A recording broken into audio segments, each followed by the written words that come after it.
The PWR presents What If? What if John Cena turned heel? What if Chyna became the first woman world heavyweight champion?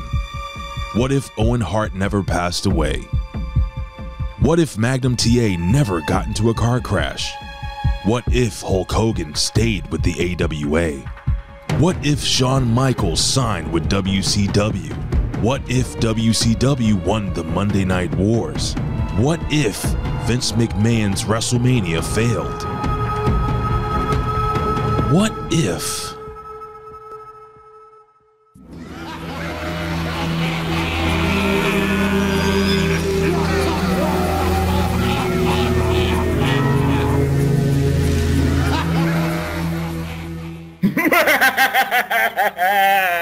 What is going on, Reflection Night? You know what? You know, I do the spiel of intros. I do the spiel of spiels. You know, I'm magnanimous, I'm scholarly, I'm glorious. But you know what?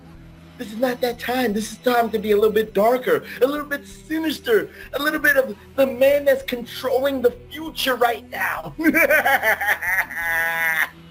Because I'm feeling so, you know, evil. Not Dr. Evil of Austin Powers, but I'm feeling a little evil right now. I feel like changing history. And welcome, oh welcome to the PWR Podcast here at the PWHustle Networks on the YouTubes. Welcome to all the Haminites on the Hameen Media Group at Podbean. Welcome to all the Vitoites. You know, I'm feeling a little bit dark. I'm feeling a little mysterious. And the reason is, it is time for the debut of the PWR Presents What If? Well, you know what? Before I even talk about the explanation of the show, I must introduce my cohort in crime, the man who has got the crystal ball somewhere in that dungeon that is called the Hall of Wonders. He is your friend of mine, the conservative liberal, the liberal conservative. I think he's trying to find the portal right now because he didn't know where he's going. He is your friend of mine, Mr. Dum Dum Duel, and in its own, the Iron Stomach One, the Tommy Wonder. How are you doing, my friend? I'm doing good. You made me have to check my dates and see if it was Halloween. I thought you were going Vincent Price on me with a Halloween episode or something. Oh, hell no. You know what? It's nice to feel a little bit dark. It's nice to feel a little bit mysterious. And, of course, we are close to Hallows Eve. It don't matter. But with this concept for the Reflection Nights, let me explain what me and TW is going to do here. We are doing What If. This is like me being Professor Emmett Brown and TW is Michael J. Fox. But Marty you know McFly. What? Why can't I be Marty McFly? You are Marty McFly. You're trying to give me Parkinson's? You weren't the actor's name. You were the damn character. You're making me Marty. I mean, Michael. Well, I forgot his name. Thank you for reminding me what his name was. But anyway, he's Marty McFly, even though he looks more like Professor Emmett L. Brown. But you know what? I got to catch myself. Before. You said that during Suburban Commando, you bastard. Yeah. Yes, I did. But anyway, I am the professor, so I have to be Emmett Brown. It's called typecasting. I'm stereotyping myself because I am the professor. So I control the DeLorean. I control everything. But I need a co-pilot. And Marty McFly TW right here is the perfect co-pilot here. So TW, before we even explain what we're going to do here, you know, the concept that our executive producer extraordinaire, Big Ray Hernandez, has bestowed on us. And we're going to take this task full on. This is not a one and done Reflection Nights. No. We're going to do one next week, and I'm going to surprise TW with what we're going to do next week because I think he will have a little glimmer in his eye. He's going to have a little smile, if you will. But I want to save that for later. But TW, you know what? We talked about in past Reflection episodes how we would change everything. So now with the concept that we have bestowed, that Big Ray is bestowed on us, are you ready to change the course of wrestling history? Do you think that we can change it for the better or for the worse? What say you? And then we'll explain to the Reflection Nights what we're going to do. We're about to find out. This is a trial by fire. So we're about to find out. Part of me thinks we're going to talk for 18 hours straight. Other part of me thinks we're going to hit the 18-second mark and crickets. Just up. All right. Well, that was fast, but we shall see. Yeah, I got props. I got the crystal ball. But the crystal ball is for the future. I don't think it's for the past. And also, you're not going to believe me. Wait, is that a crystal ball or is that a snow globe? I'm kind of looking at it. Kayfabe. So 3 days ago, legit, for a couple days, I actually watched Back to the Future, not knowing that you were going to bring it up. I fell asleep, so I didn't watch it all. I made it to the part where Marty had to meet Emmett at the clock downtown. But I saw the beginning where he blew himself up on the speaker because it was connected to the plutonium, and all the clocks went off at the same time, and they were a half hour late, and he didn't make the cut for the talent show because he was too loud. And who told him he was too loud? Who? I forgot. Huey Lewis. Of course. Yes. And a great sound, and a great soundtrack, by the way. Oh, that's what made me watch it. I was listening to 1985 top hits on iTunes, and Back in Time by Huey Lewis and the News came on. I'm like, man, what a gem! Like I don't even remember that song until you hear it, right? And then I'm like, I'm all in. But it wouldn't have been one that if you said name Huey Lewis songs, it wouldn't have been Back in Time. It would have been Heart of Rock and Roll, Power of Love, Stuck with You. But you mentioned Big Ray. So I try to do something every week. This is my only thing I got this week in the mail. It came early. People are buying these. I told you, intervention, you got to save. We're in an inflation. We're going through inflation. I know. I pre-ordered these. I'm doing my best to get the economy back up. But all right, this is apropos to our show because when we go back in time, I was not a fan of this guy. Now I am, kind of. I'm still not buying his T-shirts. But here you go. You ready? I'm ready. And it's my second figure of this guy. Goldberg! With both belts. And 2 heads. Well, 3 heads, actually. Okay. It's like your DMs, you and 2 dudes. But, yeah, right. But that guy there going to play a part in our show today, I think. So I feel it was apropos to show that. That's called the Ultimate Edition, Fan Edition. And for maybe the 12 of you that maybe 3 of you collect 2, I got that on Amazon for $32.99 US. People are still buying it on eBay for $50, $48, $60. And I tell my buddy Jeff Kavanaugh from Impact Wrestling, I'll name drop. I said, dude, people are either lazy or stupid or both. He agreed, both. Because if all you have to do is go to Amazon, even if you paid shipping, you're paying less than you did on eBay by winning it for $50, $60, $70. It's insane to me. People don't shop around. Right. And if you're a Prime member, it's free shipping, but neither here nor there. But that's what I mean. That's the only logical reason is they're not a Prime member. But it's $6 shipping if you aren't. Gotcha. Well, Reflection S, again, this is the debut episode of PWR Presents What If. And the reason that I talked about Back to the Future is apropos to TW because those 3 movies, a considerable event happened and Marty and Doc went back in time to change the course of history from that one event. Something happened there and the timeline skews.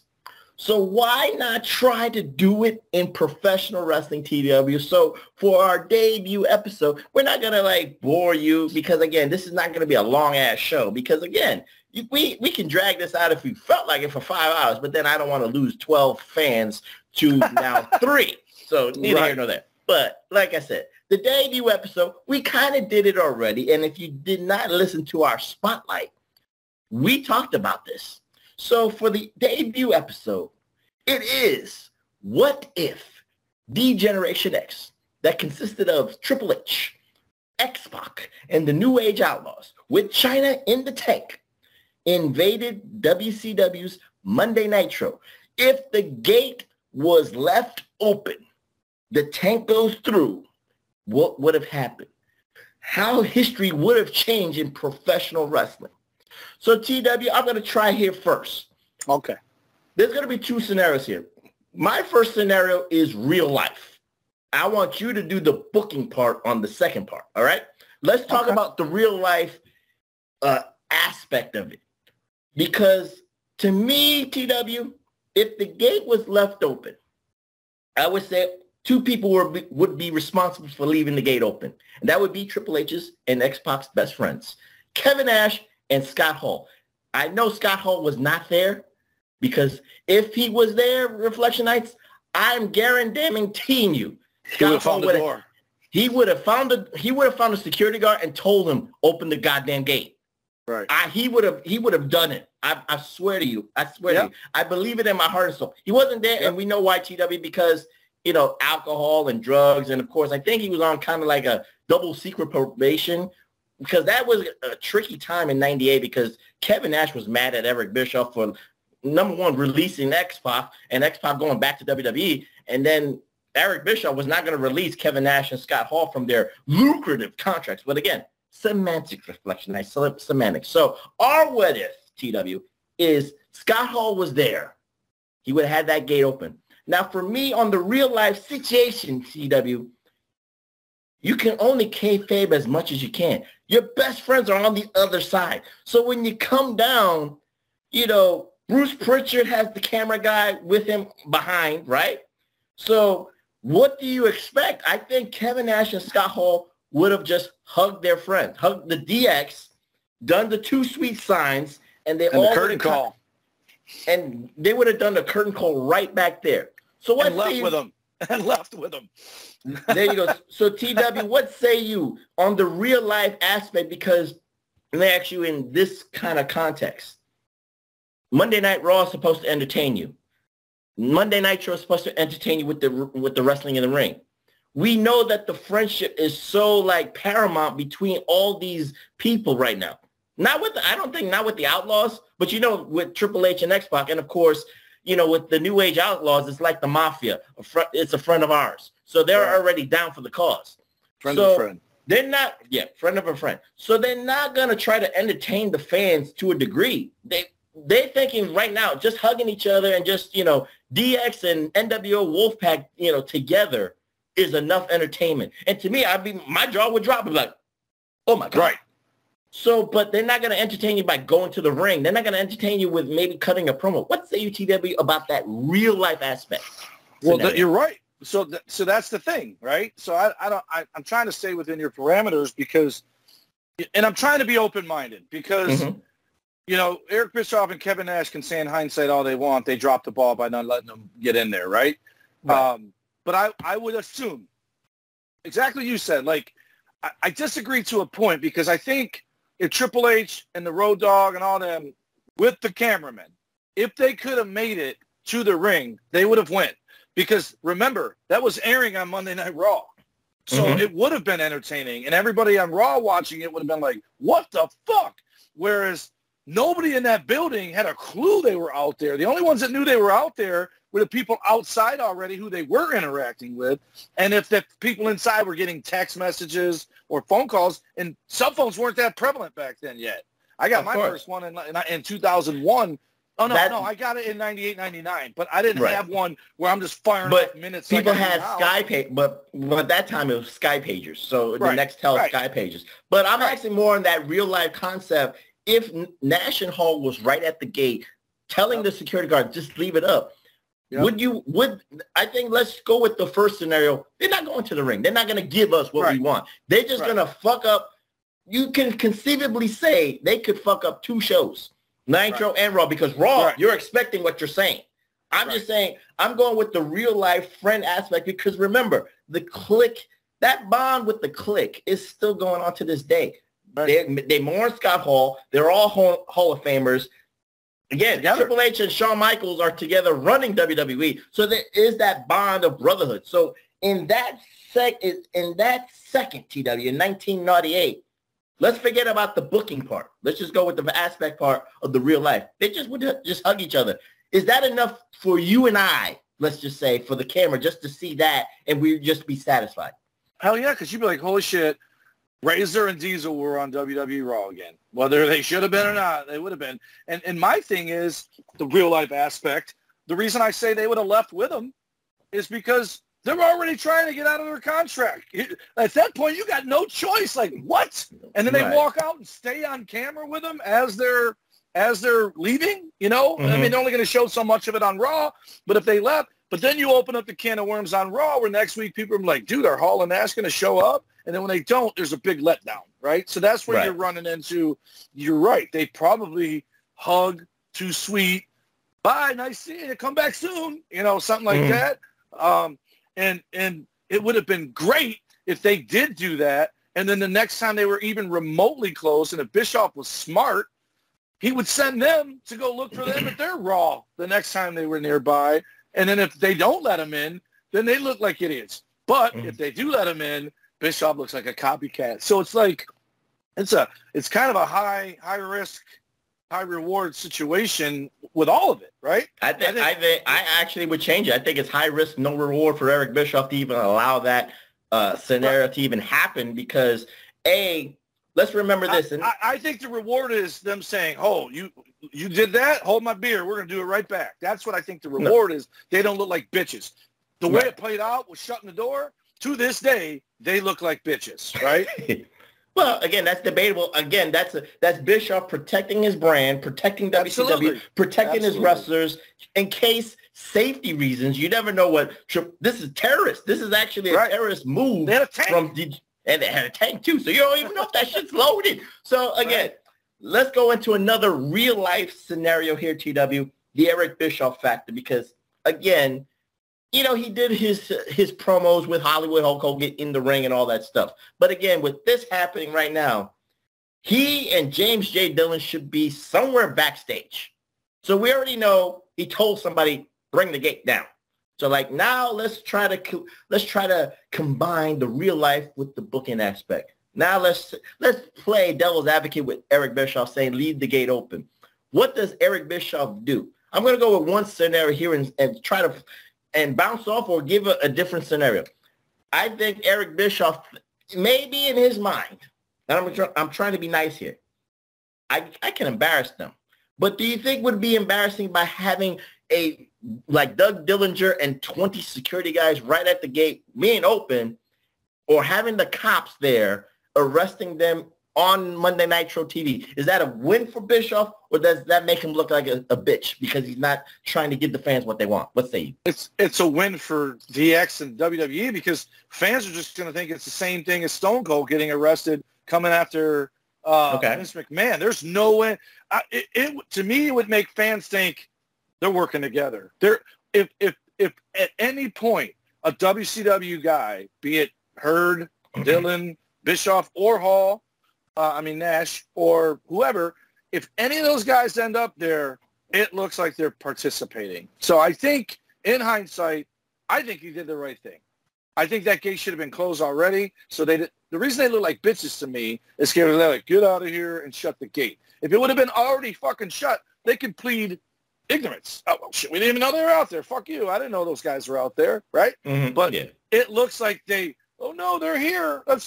They look like the winter's coming on the Game of Thrones where they're closing down the big black wall because the walkers are coming, So it does that. But I disagree with you. I think he would have spun it a different way. Okay. I think he would have tried to make it look like, because I'm telling you right now, if anybody in that building, if they would have taken, if all of a sudden we're watching Shane McMahon in a Nitro ring and McMahon in a Raw ring and split screen, if we're watching that with two separate TVs, because we would have figured out how the hell to get Nitro on one TV and Raw on the other. Oh, absolutely. If Nitro at any point put Triple H and DX on camera, I promise you, everyone in the fucking building would have thought they signed them. It would have looked like NWO 2.0, and I think it would have hurt WWE for the next week or two because people would have, just like I said, if Hall and Nash left with them, people would have watched Raw to see them show up, and when they didn't, it would have been a letdown. I think if you have Triple H and them on screen, and everyone's like, holy shit, we're going to see TX versus NWO, and then when it didn't happen the next week, but if Bischoff's smart, he could keep teasing it keeping it going. Eventually, you're going to pay the piper when it never comes to fruition. But I think he's smart enough to make it look like he's on board so that he doesn't look stupid. Otherwise, it looks like they took over his show. Okay, so now Reflection X, we're going to try to, let's say, book it here. So let's just say, what if the tank was allowed to go in and then drive to the gorilla position and then they get to the staging area because they can only go as far because the Monday Nitro staging was big enough, but they had like these little open entrances for cars because they used to have the Bigfoot trucks and all that shit. So let's just say that entrance was open wide enough so that Tank can go in.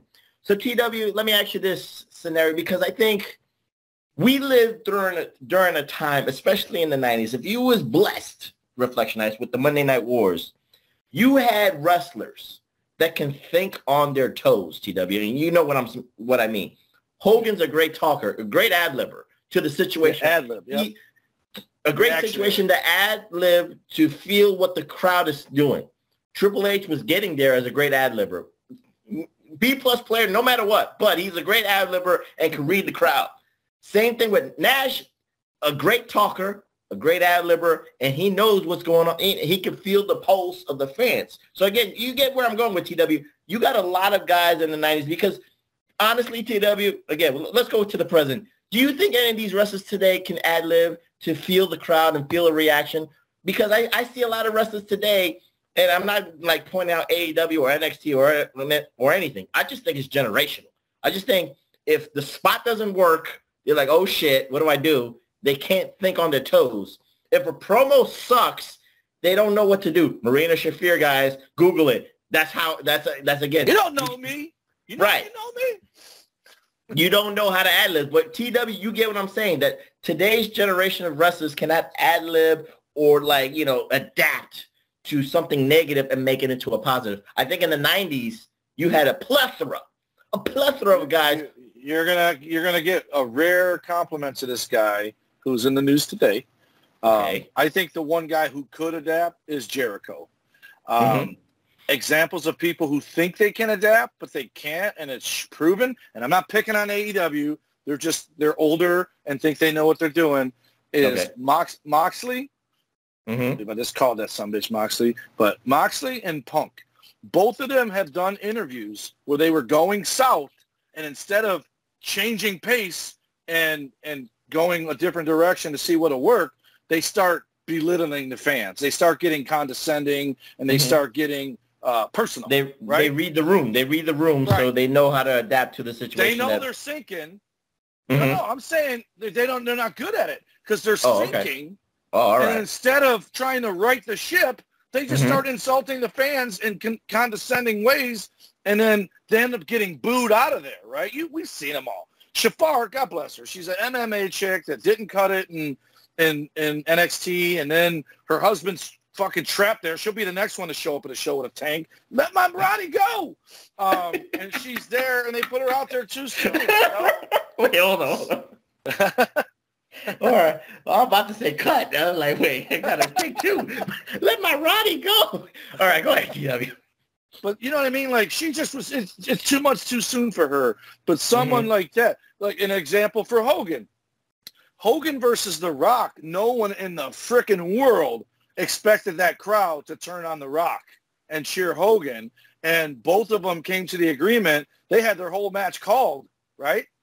To have Rocky do all the baby stuff. They switched it, and it made Hogan like do the stuff to pop the crowd, and then The Rock do whatever. Or they didn't, and they should have. Rock was told let Hogan lead, and then just bounce off of it, and he just did beautifully, and that's what made it a great match. That's better, yeah. Right. But you understand where I'm going with question. Now, as you're asking me, I'm picturing all the guys I like, and I'm like, nope. Cena, but does he really count?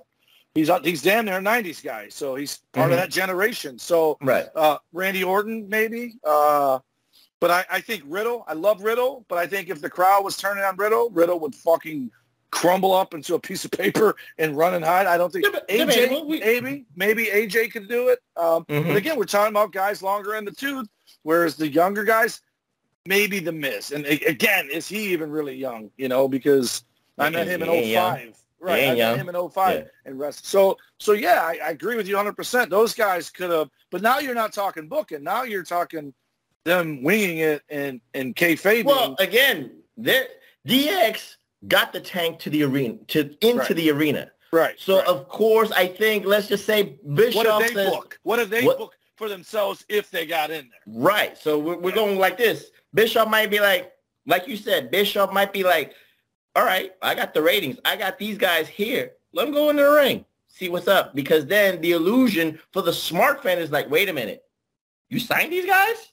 Right. Or B, you finally got a super show. We got a joint venture here, because the smart fans would have just had those thinkings in their heads. And if you allow DX to go to the ring and cut a promo, whatever, talk trash about WCW, talk trash about Bischoff and all that stuff, the fans would have been on DX's side. Bischoff is thinking about one thing, TW, ratings. So now let's just see. So now Triple H and DX, they do their spiel. They do what they do best. They cut they're giving, I'm going to give you a number, TW. Bischoff gives them 10 minutes. 10 minutes in the ring. Just a freestyle. Before Bischoff. So let me ask you this.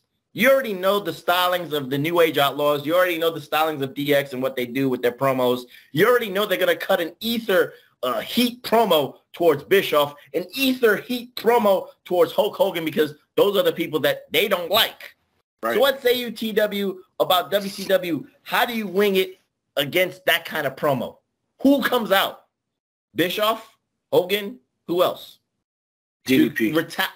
DDP? Wow. Yeah. Why? Why would you? Wasn't he the guy they were building up? He was the new babyface, or was that when he was hurt? No, he was in '98. No, he was a babyface going up against Hulk Hogan.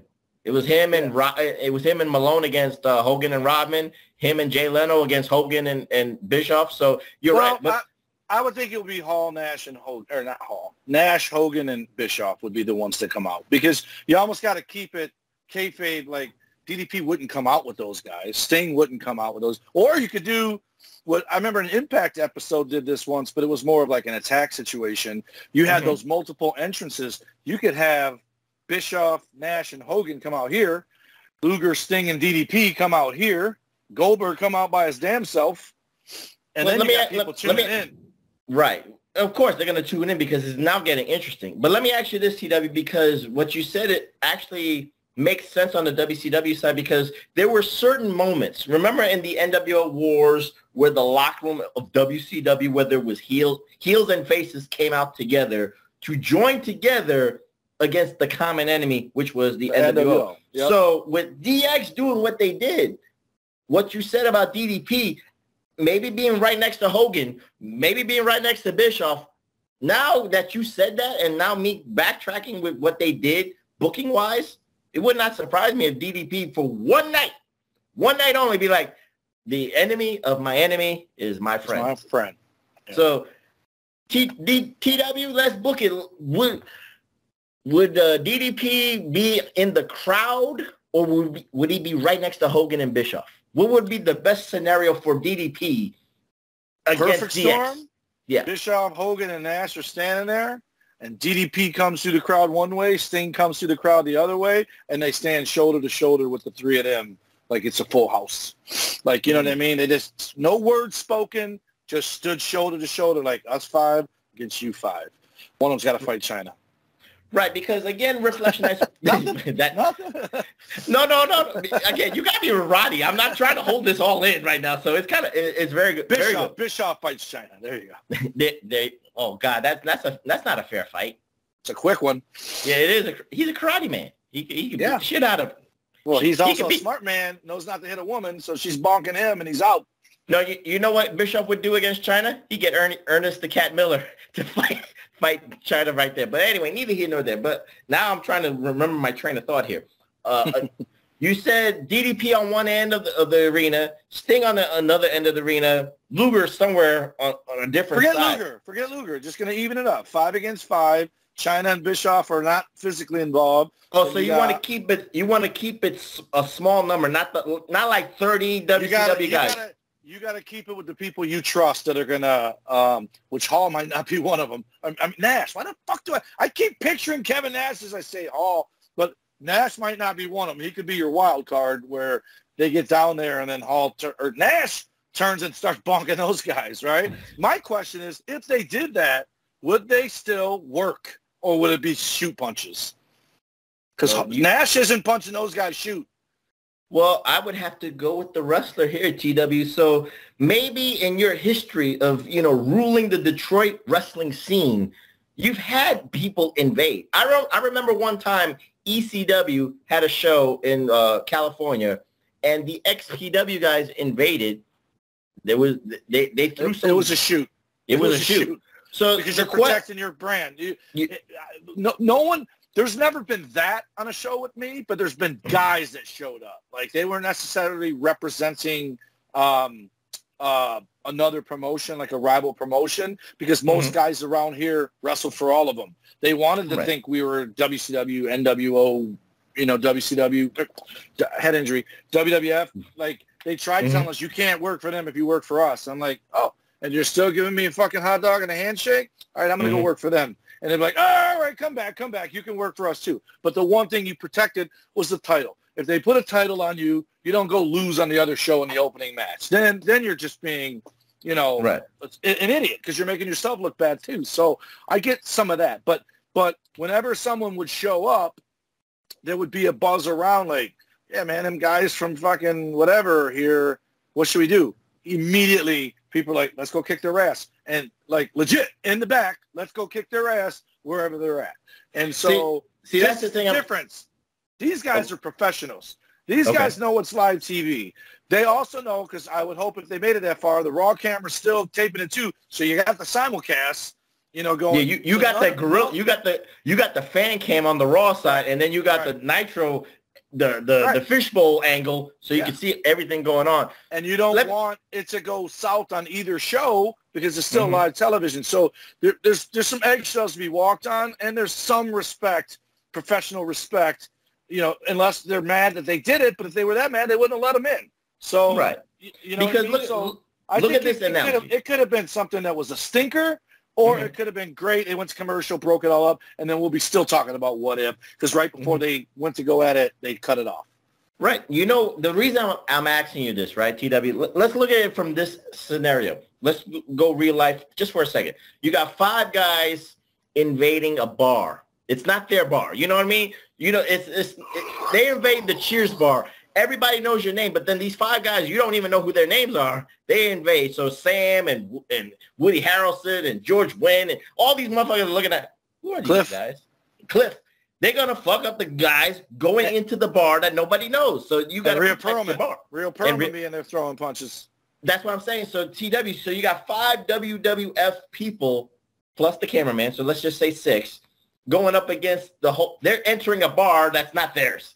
Yep. That's what I'm just saying. So like you said, they got to be professional in some aspects because, again, you got network television executives, you got sponsorships. So it's a very thin line you got to tread to try to get this over and then, get it legally over either way. What say you, TW?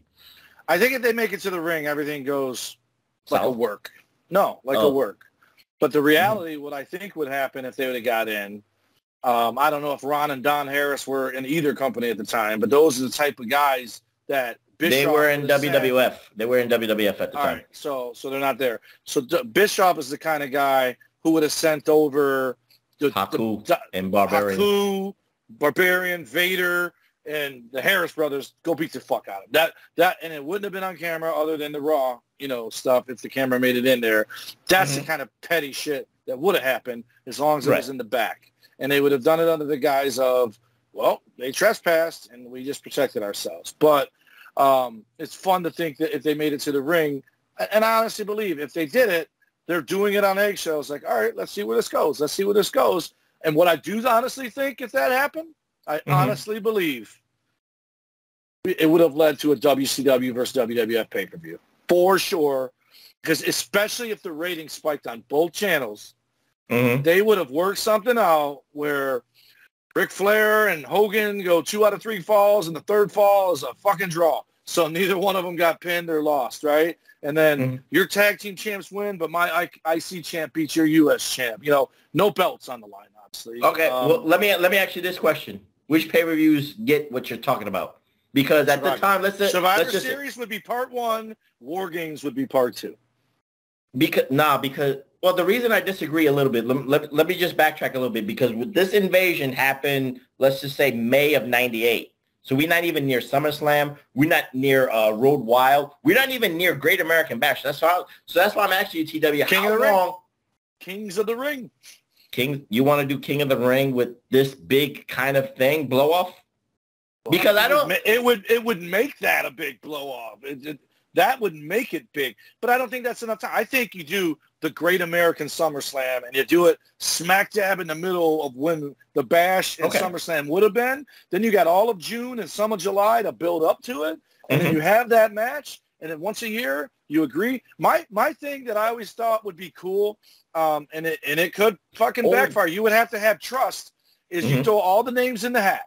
So say you want to put, I think you're safer having teams of 5 against each other, Survivor Series style, War Game style.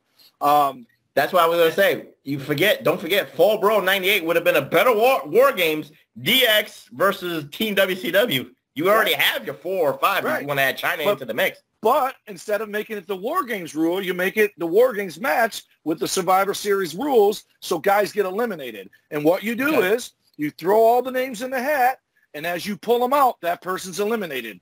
And then you pull another hat out, this guy eliminates them, and you hope the numbers even out so it's not a 5-1. And you agree that we don't do a 5-1, but we don't necessarily do down to 1 against 1. Yeah, you can still have 2 guys beat 1 guy, and you do it by the 2 guys double teaming that guy to win. Easy peasy, right? But you do it knowing that next year when you come back, you return the favor. Or you do it every 6 months. Like I said, do War Games at one point, 6 months later do Survivor Series, 6 months later do War Games, 6 months later do Survivor Series, and until it doesn't draw anymore. And you just do it with respect, and you do it by, like they do simulations, like they pick the Colorado Avalanche to win the Stanley Cup again by doing the simulation of the seasons. Let me ask you this question here. Since this is hindsight, and you actually booked it with the respect factor, you're already thinking about a number of pay-per-views. Money. But besides the money factor, right? If WCW accepted what you're saying, because, again, another company invaded your territory, your TV show, your brand, your arena that you're paying for the night, if they allowed that, do you think WCW would still be in business today? What say you? That shit made money, they would not only still be in business today, they'd still be doing it every 6 months, having a super show. But it might have killed the wrestling business in general, because it might have made it to where people only watch that, and they're like, fuck both those shows when they're not everybody. They're bored, right? Then you got to do it more often. Then eventually you merge. So, yeah, I think they still end up gone, or WWF gets bought by them, but in a better situation, not going out of business. But, hey, fuck it, here, take the whole show. It's funny you're saying that because, again, with the smart fans, TW, let me just try to put in for today's standards. I saw a lot of dream match. Let's just say dream match scenarios. I already saw it in Ring of Honor. So I'm not really as hyped for like this dream match scenarios like AEW New Japan because I already saw it via the Ring of Honor. So there's nothing really that could get my goat if you like Kenny Omega versus Okada. I've seen the match. I saw it in Japan been there, done that. So, should I be that? But Professor, don't you want to see it in American soil? What more can you top when you had 3 classic bangers in Japan? What more can you do? You're just being greedy just because you want to see it. Maybe it's not gonna catch that lightning in the bottle, TW. That's what I'm just saying. What you're just saying, you might get tired. We might have got tired of the Super Show aspect already in the late 90s. That's why you had to do it once a year or once every 6 months. I think once a year is too long because it breeds the lack of trust. Like, they're going to show up and they're going to come through. Whereas if they do it every 6 months, you're going to set the tone where you can trust one another and do it, but you don't put everybody on every show, right? No, I get you. But I'm agreeing with your what you're saying because I think if we started that in the late 90s into 2000s, we would already be tired of the dream matches are over. We would have got an AEW anyway because somebody would have wanted something completely different from that. No, because people were kind of like pissed off because we already saw DX against the NWO Geriatrics at WrestleMania. It didn't matter in 2015. But if we saw it in 1998 when they were in their prime, I would have been hooked. But then, like you said, can you keep it going year after year, and then can you be smart about it? So before we close, what would be cool though What would be cool? Is if they secretly built up a guy in WCW for WWF and vice versa. Mm-hmm. And then when they had those joint shows, that's when the guy went to WWF, like a turn where you make a situation where like, whoa, who saw that coming? And then, which I agree. It you would mean get like tired you mean an infiltrator and then swerve it? But no, like WCW's in on it. They just start booking the guy 6 months, like the week after the last one. And then build him up. And then when the thing comes, he turns his back on WCW and goes to the WWF side. And then 6 months later, he's on the WWF side versus there. And then WCW one-upped you because we did the same thing. We sent the guy there. Right, like you, on camera it would be infiltrator, but they would be in on it. But I want to say, before you close it, here's my dream scenario of that night. Okay. Shawn would have been there, and Hall would have been there, right? Mm-hmm. Okay. And when they all got in the ring, you would have the almost original NWO as much as possible. Hogan, Hall, Nash, X-Pac would stand in the middle, and then you'd have Shawn, Triple H, and Chyna. And then you got the New Age Outlaws, and then pick any other two guys for the NWO, right? Jarrett and Big Show, whatever. Well, Big Show, I get. Well, maybe the only one that would have made sense would probably at that time would have been. You mean on star stature or loyalty? No, so just picture it. X-Pac is standing right in the middle, like Richard fucking Dawson, like he's the host, right? Mm-hmm. But he's not. He's just standing there. Then next to him on his left is Hall. On his right is Triple H. Next to him is Nash. Next to him is Shawn. Mm-hmm. Next to him is Hogan. Next to him is DX, or the now Outlaws. And then you put one more guy there. Savage. It would have been Savage.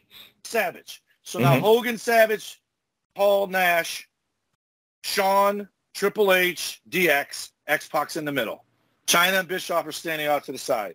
Mm-hmm. And as they're squaring off, Hall and Nash turn on Hogan and Macho. Shawn and Triple H turn on the DX, or the Outlaws.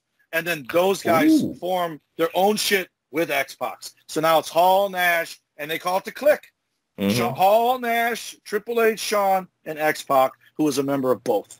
And that's the you didn't see it coming booking right there. Right. Courtesy of the Tommy Wonder. So before we close, TW, I want to ask you the aspect of a different way. I like that booking. Don't get me wrong. I love that. I just want to go with the real life aspect because I want to, if DX was in the ring, right, doing what they're doing, right, and Kevin Nash and Scott Hall were on the aisle listening to everything, and they panned the camera, I would think in one scenario they would just look at Bischoff like this. Mm-hmm. While DX is speaking truth bombs, looking at Bischoff like, "Where's the lie? Where is the lie?" And they're literally like they're like not ribbing Bischoff, but actually like burying Bischoff with their facial expressions. Do you agree with that, or do you think there would be a difference, or they would be professional to try to stick up for WCW? No, because they would have been on it from day one. They probably knew. Hall did that kind of stuff where he went when someone else was talking. So it would be perfect if he directed that. Like when Bischoff talked, when they talked, they got a point. And do like a scoreboard. 1 for them, 0 for you. But again, you got to remember, they're trying to get fired. So everything they did, I'm telling you, they would have been on board, hook, line, and sinker to make Bischoff, Hogan, and WCW look stupid. They would have done everything they could where you had no choice but to fire them. And then why did X-Pac? I always wondered that, like, how X-Pac went so fast from WWF to there and then gets released because he was kind of a surprise that night after Shawn lost the belt when they got in the ring and the crowd was kind of like, what the fuck? X-Pac? Like, what? He was battling injuries, and then he didn't make some dates on house show circuits, and Bischoff released him. They just did him like Austin. Yeah. Like, you're not coming back? Bye. They did the ask Hall and Nash, like, that's your little brother. Do you care if we let him go? They would have fought for him, right?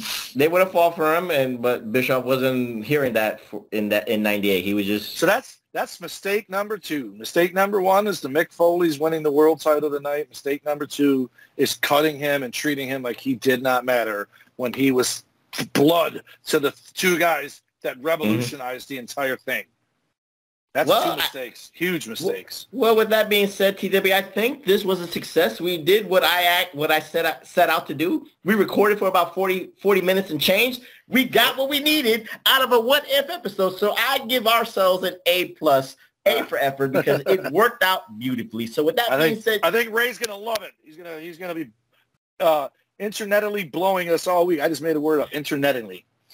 I'll go with that, but I'm not blowing him. I still disagree with him. No, he'd be blowing smoke. I still disagree with him that John Studd didn't slam Andre the Giant. I'm picturing Andre slamming Studd for that money, and I'm reversing it in my head. Go on YouTube. Type in wrestlers who slammed Andre the Giant. It's like a 3-minute thing. They show you every wrestler that was on TV that slammed him. Kamala's one. Hogan's one. Warriors one. Inoki again is one. Blackjack Mulligan should be one. If I'm correct on that. But there is a video. Just type in wrestlers who slammed Andre. This is like a 3-minute. It's a music video, you could say, of people slamming Andre. So John Studd's not one of them, eh? If he slammed him, it was not on TV. It was on a house show. So in the territory. So you might have the Mandela effect, but you don't have the proof. And with that being said, we close on this premiere episode of What If. So TW, next week we're going to do it again. We're going to do another What If. But I'm going to give you the treat of treats. We're doing another What If? We're going to do another What If, but I think you're going to like this one. I thought of this while we were recording this. So hopefully I get your goat and you'd be like, oh, damn, Professor, this is going to be a good one. But I'm going to need you to really hone in on this one. So next week, Reflection Nights, we're going to try again. Episode 2. I'm actually keen on this one, too. What if WWF let Lex Luger beat Yokozuna and become the WWF champion at SummerSlam 1993, TW? I already have in my head what would happen. And there you go. Save it. Yep. I know. I see a little smile. So like, yes, we're gonna do Lex Luger some justice. If it would have happened, it would absolutely alter my entire wrestling life, including shit I have tattoos of. See that, Reflection Nights? He's already flustered. He's already giddy. He's already giddy. So TW, give out those socials so we can get out of here. All righty. Hameen Media Group at podbean.com. Real quick, Sunday night I played this game called First and Last. It's a card game. And first person to pull up a video on YouTube with under 100 views on it would win, and you pick who has to drink. I opened YouTube, and the first time ever, first video on my screen was our last episode, 8-track. Posted it on the Hustle, and it was at 28 views. But it was the day it was released. I don't know how many views it normally gets, but it only had 28 views, and I went, bam, got it. And I'm like, it's my podcast, 28 views. So there you go. Pick one, suck it. That means our 12 fans watched it twice, and 4 of them watched it 3 times. But anyways, back to the list. So HameenMediaGroup.podbean.com or at podbean.com is the Podbean version. Our show on Twitter is at PW Reflection. Big Ray, can't do it without him, at Big Ray Hernandez on Twitter and TikTok. Mine are at Tommy119 is my more political fight the idiots of the internet Twitter, and it's my Instagram. Or at the Tommy Wonder is my TikTok, but also my friendly neighborhood Tommy Wonder Twitter. Facebook.com/Tommy Wonder. Snapchat is #Wonder. And I've been hanging out with the Dum Dum Duo. I've seen them twice in the last week. We got some planned videos coming up. So Dum Dum Duo and an Idiot on YouTube. Finally. Hopefully after almost a year, we're coming back. We at least got to do the Pocket Chip 2022 version, which 2021 I did with Kurt Malpe, Red Wing legend, and that dude no-sold it like nobody's business, and it still hurts me to think about it. Oh, wow. So you can find me on my Twitter at PWHustle that's PWHustle and if this gets uploaded by 8-Track Brown, this will be on the PWHustle networks on the YouTubes. Follow my brothers in arms, Billy Ray Valentine at Obi When You Know Me, and the king of the reactions, 8-Track Brown at the number 8 PRAC Brown. So again, next week, TW, it's going to be your what if, your man, Lex Luger. What if he won the WWF Heavyweight Championship of the World at SummerSlam 1993 in Auburn Hills, Michigan? With that being said, I'm the Professor. That is the Tommy want to say good night. And we'll see you next time. Are you ready? Peace!